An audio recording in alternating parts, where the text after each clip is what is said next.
Oke, orang mulai ya. Assalamualaikum warahmatullahi wabarakatuh. Kami dari kelompok 10 akan mempresentasikan analisis PES dan Porter 5 Forces pada perusahaan iCommit. Saya Arif Karitya Hermawan. Saya Muhammad Nobatullah. Saya Miftahul Kahfi.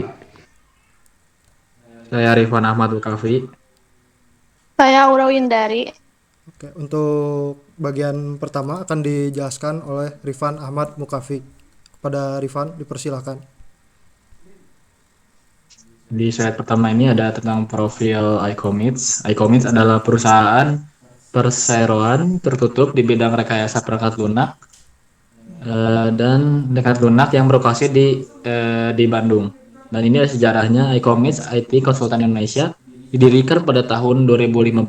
Pada tahun 2016 itu iCommits mulai berkembang menjadi startup dan berhasil menangani proyek dari berbagai klien, termasuk perusahaan besar seperti Pertamina. Seiring perkembangannya, pada tahun 2017 perusahaan resmi memiliki kantor tetap di Geria Bandung Indah, Bandung. Nah, hingga saat ini, iCommit telah menjadi salah satu perusahaan IT konsultan terkemuka di Bandung yang menyediakan berbagai layanan seperti pengembangan website, aplikasi mobile, software application, sistem informasi, digital marketing, hosting, serta pelatihan teknologi dengan melayani segmentasi bisnis pendidikan dan pemerintahan. Ini ada faktor politik. Regulasi perlindungan data, adanya undang-undang seperti Undang-Undang Perlindungan Data Pribadi atau Undang-Undang PDP di Indonesia atau GDPR di Eropa mewajibkan perusahaan perangkat lunak untuk mengintegrasikan standar keamanan data yang ketat dalam produk mereka. Kebijakan digitalisasi pemerintah, program pemerintah untuk mendigitalisasi layanan publik seperti SPBE menciptakan peluang besar bagi pengembang perangkat lunak untuk memenangkan tender proyek pemerintah. Insentif pajak, adanya insentif pajak bagi perusahaan rintisan atau startup atau perusahaan yang melakukan kegiatan R&D atau penelitian yang pengembangan di bidang teknologi. Stabilitas politik, ketidakpastian politik dapat mempengaruhi kepercayaan investor asing untuk mendanai proyek teknologi skala besar. Kita akan dilanjut oleh yang selanjutnya. Oke, untuk selanjutnya ada faktor ekonominya. Di sini ada faktor ekonomi. Dari pertama mungkin nilai tukar mata uang karena banyak alat pengembangan seperti AWS, Azure atau efisiensi perangkat lunak dibayar dalam USD. Fluktuasi nilai tukar rupiah sangat memengaruhi margin keuntungan. Yang selanjutnya akses ke modal ventura, di mana kondisi ekonomi global memengaruhi ketersediaan pendanaan. Saat ini investor lebih selektif atau startup winter, sehingga perusahaan harus lebih fokus pada profitabilitas daripada sekadar bakar uang. Nah, untuk selanjutnya ada pertumbuhan ekonomi digital. Untuk peningkatan adopsi e-commerce dan pembayaran digital meningkatkan permintaan akan aplikasi mobile dan platform web yang stabil. Dan selanjutnya ada inflasi dan biaya tenaga kerja. Kenaikan gaji rata-rata pengembangan perangkat lunak atau developer yang kompeten membuat perusahaan harus menyeimbangkan antara harga jual layanan dan biaya SDM. Selanjutnya ada faktor sosial juga. Yang pertama ada tren kerja jarak jauh atau remote work. Budaya kerja fleksibel, meningkatnya permintaan akan perangkat lunak kolaborasi seperti Slack, Zoom, atau manajemen proyek khusus. Selanjutnya, peningkatan literasi digital. Masyarakat semakin terbiasa menggunakan aplikasi untuk kebutuhan sehari-hari seperti berbelanja, transportasi, atau juga kesehatan yang memperluas target pasar software house.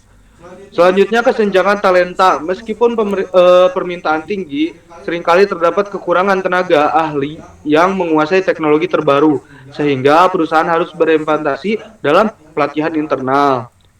Dan yang terakhir ada penerimaan terhadap AI. untuk perubahan persepsi publik terhadap kecerdasan buatan atau AI, membuat konsumen mengharapkan fitur pintar di setiap aplikasi yang mereka gunakan. Selanjutnya ada faktor teknologi. Di sini kecerdasan buatan atau AI dan machine learning, yakni integrasi AI seperti chatbots atau analisis prediktif bukan lagi opsional, melainkan kebutuhan standar dalam pengembangan produk baru. Selanjutnya cloud native arsitektur, pergeseran dari server fisik ke cloud computing memungkinkan perusahaan membangun aplikasi yang lebih scalable dan efisien.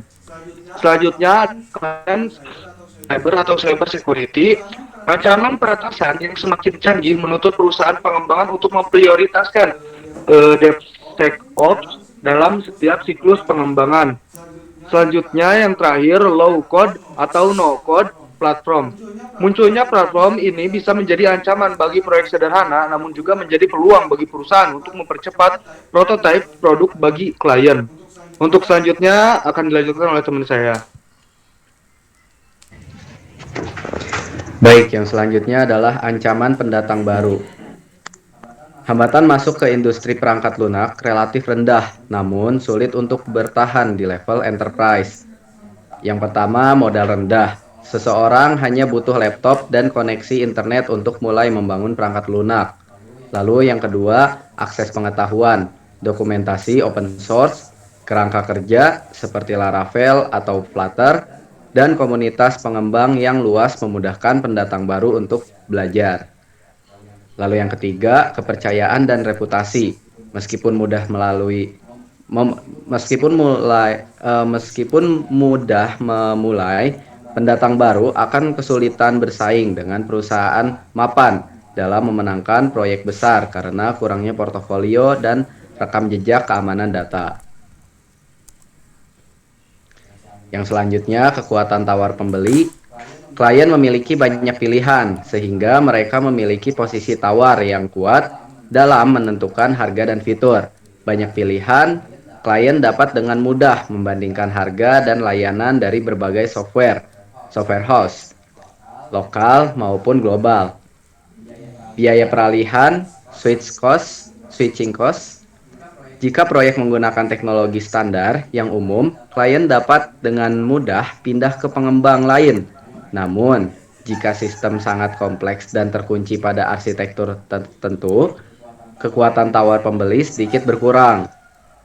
Informasi yang transparan, klien sekarang lebih teredukasi mengenai estimasi pengerjaan dan standar teknologi, sehingga mereka lebih kritis terhadap penawaran harga.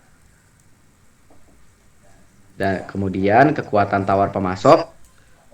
Pemasok utama bagi software house diantaranya talenta SDM dan infrastruktur teknologi. Yang pertama, kelangkaan talenta. Pengembang yang mahir dalam teknologi spesifik seperti cloud, arsitektur, atau AI ataupun AI/ML memiliki kekuatan tawar tinggi terkait gaji dan tunjangan. Lalu yang kedua, penyedia cloud. Perusahaan sangat bergantung pada penyedia infrastruktur seperti AWS, Google Cloud, atau Azure. Karena hanya ada sedikit pemain besar di bidang ini. Perusahaan memiliki kontrol terbatas atas kenaikan biaya layanan tersebut. Yang ketiga, lisensi perangkat lunak. Ketergantungan pada alat pengembangan IDE atau API. Pihak ketiga yang berbayar juga menjadi faktor pemasok. Selanjutnya akan dilanjutkan oleh rekan saya. Baik, selanjutnya akan dilanjutkan oleh saya. Ancaman produk substitusi. Ancaman ini tidak selalu datang dari software house lain, melainkan dari cara alternatif untuk memenuhi kebutuhan digital. Seperti yang pertama ada SaaS atau Software as a Service. Daripada membangun aplikasi custom yang mahal, perusahaan mungkin lebih memilih berlangganan solusi yang sudah jadi seperti Zoho untuk akuntansi atau Shopify untuk e-commerce. Yang kedua, low code atau no code platform. Platform seperti Bubble atau AppSheet memungkinkan bisnis kecil membuat aplikasi sederhana tanpa perlu menyewa pengembang profesional. Yang ketiga ada solusi internal. Perusahaan besar mungkin memilih untuk membangun tim IT internal atau in-house daripada menggunakan jasa pihak ketiga. Selanjutnya akan disampaikan oleh Saudari Aura Windari. Dipersilakan. Pesaing antar kompetitor. Pesaing di industri ini sangat ketat karena sifatnya yang global dan cepat berubah. Pesaing global yaitu perusahaan lokal tidak hanya bersaing dengan tetangganya, tetapi juga dengan perusahaan outsourcing dari negara lain seperti India atau Vietnam. Lalu ada perang harga, yaitu banyaknya pemain membuat margin keuntungan seringkali ditekan demi memenangkan tender. Ketiga, ada kecepatan inovasi. Perusahaan yang gagal mengadopsi teknologi terbaru seperti AI atau standar keamanan cyber security terbaru akan dengan cepat tertinggal oleh kompetitor. Sekian presentasi dari kelompok kami. Terima kasih atas atensinya. Assalamualaikum warahmatullahi wabarakatuh. Assalamualaikum warahmatullahi wabarakatuh. Waalaikumsalam.